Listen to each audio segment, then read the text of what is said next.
Penryn Lowen for me all. Good afternoon and happy St Piran's Day to you all. Mi avinso reggia thou a drodd and rebellions liver pesado. I'd like to read to you about the prayer book Rebellion. Make no mistake, 1549, the blackest year in Cornish history, should not be minimised as merely a prayer book rebellion, as is the trend of mainstream histories. It was nothing less than all-out war, instigated and fueled by outrage but most books say little about it, and sadly our schoolchildren are told even less. Only 41 years earlier, King Henry VI's Charter of Pardon restored the Cornish Stanary Parliament he had suspended in 1497 and granted it powerful rights that remain law to this day. The most significant of these was the right of veto over any act of statute of the London-based Parliament.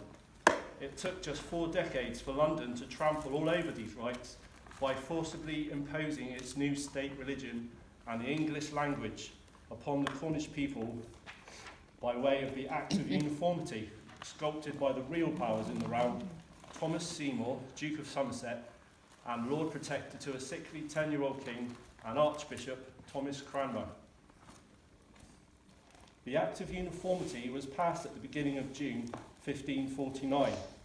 On June the 6th, a Cornish army was gathering in the old hill fort in Bodmin. 36-year-old Humphrey Arundel of Helland was appointed commander from here. Arundel and fellow commanders such as Nicholas Boyer, Mayor of Bodmin, and John Winslade of Tregarrick drew up a list of 8 articles of demand to be dispatched to London. These articles may well have represented the Stannary's Parliament veto over the Act of Uniformity. The Cornish army, mostly of ordinary people and few trained soldiers, set off in 2 groups. The main one headed to Polson Bridge, while the other, led by Robert Smith of St Germans, aimed for Plymouth. Smith's contingent captured Tremanton Castle and then took Plymouth without a shot being fired. Sandford Courtenay knew the Cornish army were approaching. Many West Devon people were Dartmoor Tinners, whose own Stanary Parliament was curtailed in 1512. These had far more in common with the Cornish and were quick to offer considerable support. The main Cornish army was now advancing upon Exeter, where they were to besiege the city for 5 weeks. It was at this point that the second series of demands were drafted and sent to London. They included the famous statement that we, the Cornishmen, whereof certain of us understand no English, utterly refuse this new English.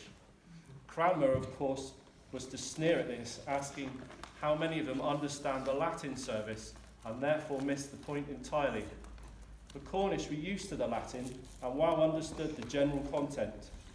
Moreover, Latin was the lingua franca of European religion, allowing people of different nationalities to worship together.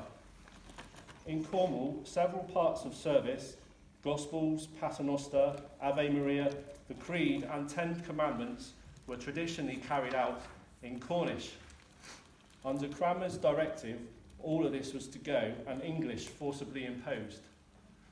Lord Russell's initial force had by July 2nd reached Honiton. It was at Honiton Russell would await for reinforcements.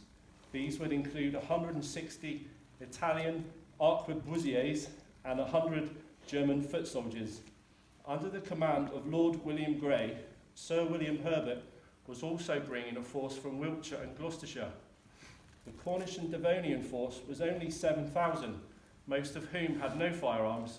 Russell would have more than 8,600 men at his disposal, including a cavalry force of 850 men, all well armed and well trained. That, said London, should more than suffice for the job at hand. After several bloody battles and huge losses to the Cornish and Devonian force, the surviving Cornish fighters retreated into Clyst St Mary, who were joined by 6,000 men sent by Arundel. Russell waited until the following day, August the 5th, to launch his assault upon the village. He chose a 3-pronged attack, the central force being led by Sir William Francis. He broke through the barricades in spite of the hail of Cornish armour-piercing arrows, and sensing success, Russell ordered other divisions to follow. Sir Thomas Pomeroy and a small detachment of men had hidden themselves, and as the English forces approached, a trumpeter and a drummer sounded the charge. This and the sudden appearance of armed men created panic. Had the Cornish forces included cavalry, this confusion could have been turned into a victory that might have changed the course of history. But Russell was quick to see the weakness. Reforming his forces, his next assault on Cliff St Mary was merciless. Many houses on either side of the main street were packed with armed men, including the feared archers, and Russell ordered these to be set ablaze.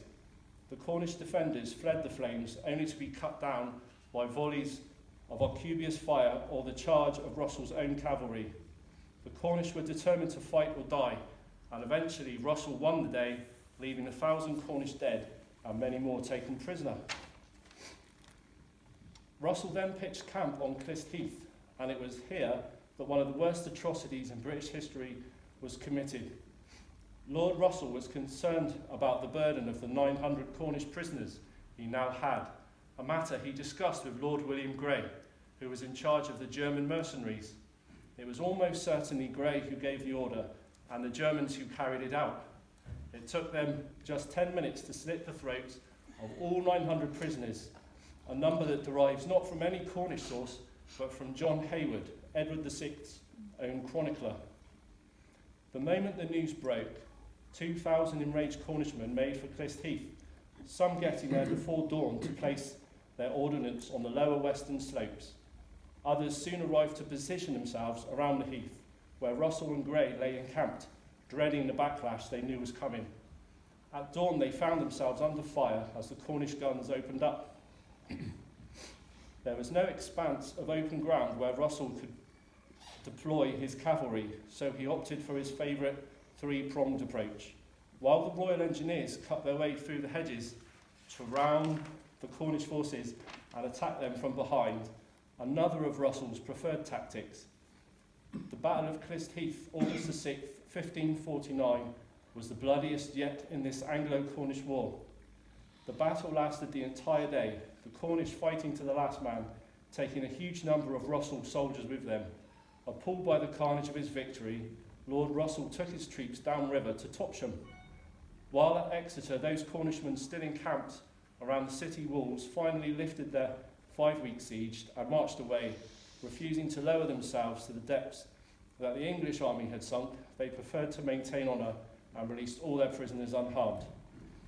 Meanwhile, in London, a proclamation had been issued allowing the lands of those involved in the uprising to be confiscated. Unknown to Arundel himself, all his estates were illegally transferred to Sir Gawain Carew. Sir Peter Carew found himself rewarded with all of John Winslade's Devon estates. The lands of many others were illicitly taken and passed to those members of the Cornish gentry who had chosen to side with Cranmer and the Lord Protector, and to this day several large landowners have more than questionable claims to the legitimacy of their ownerships. Russell was congratulated on relieving Exeter and carrying out so many executions, and also was issued an order for the leaders of the uprising to be apprehended and brought to London to be dealt with in a way that would shock everyone into compliance with the Act of Uniformity. There was, however, one problem to overcome. The leaders were still on the loose, but with this came another, genocide. Russell was to send forces into Cornwall, and he shall not suffer those rebels to breathe. Arundel had received heartening news in the form of a promise from Winchester that 1,000 men plus 3 cannons to be stolen from Southsea Church would join with the Cornish forces, defeat Russell and march upon London. With the arrival of this news, Arundel decided to regroup his forces at Stamford Cockney.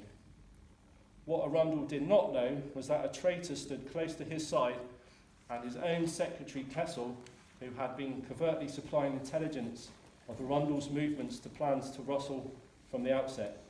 Russell moved his now 8,000 strong army, which vastly outnumbered what remained of the Cornish and Devonian force, out on August the 16th, camping overnight at Crediton. The main force of the Cornish army had dug in on high ground just outside Stamford Cockney, while a detachment led by Humphrey Arundel waited in the village itself, He knew that this was to be their last stand, that the Winchester promise had turned out to be completely hollow.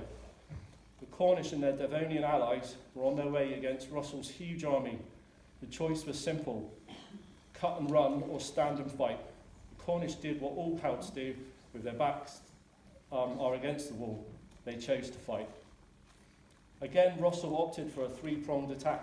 Heavy divisions stormed the Cornish encampment, while Russell would follow behind. This was not as simple as Russell had envisaged.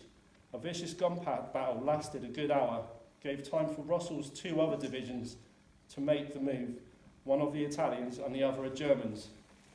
With almost the entire English force against them, the Cornish withdrew into the village, where they came under heavy bombardment. Arundel chose to use one of Russell's favourite ploys against him, leading a detachment to attack the English from behind. This created so much chaos and confusion as to cause Russell to later write that it was wrought so much fear in the hearts of our men, as we wished our own power a great deal more, not without good cause, even though he vastly outnumbered the Cornish enemy. Once again, the battle might have been won for the Cornish had they possessed the cavalry.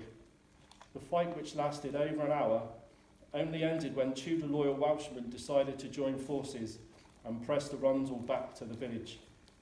The Devonian men made a vain attempt to find safety in Somerset, but one by one they were caught and mostly hanged, drawn and quartered. The Cornishmen headed for home. Cornwall was defeated. The death toll on their own side was now 4,000, including the callously murdered prisoners on Clyst Heath. The Cornish faced an awful future. Their rights had been torn up and a death blow had been dealt to their language and identity, and thousands of families deprived of a breadwinner could only look forward to misery and starvation. Worse was to come. Russell had yet to carry out his final order. Russell sent Anthony Kingston into Cornwall to carry out the dirty work of the state. Throughout the length and breadth of the duchy, Kingston's death squad did their worst. Hangings, beatings, forced evictions, burnings. How many died at the hands of Kingston and his thugs will never be known. Several historians have estimated 1,000 or more. In all then, the Anglo-Cornish War of June-August 1549 and its sickening aftermath cost the lives of more than 5,000 Cornish people, approximately 10% of the duchy's entire population. Such a proportion labels this episode to be one of the worst acts of genocide in the history of the world.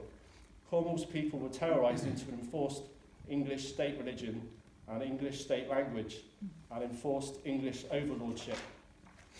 The duchy's rights of autonomy became ignored and have continued to be denied ever since, even though those rights remain intact at law to this day. No longer were state documents to bear the previously common distinction Anglia et Cornubia.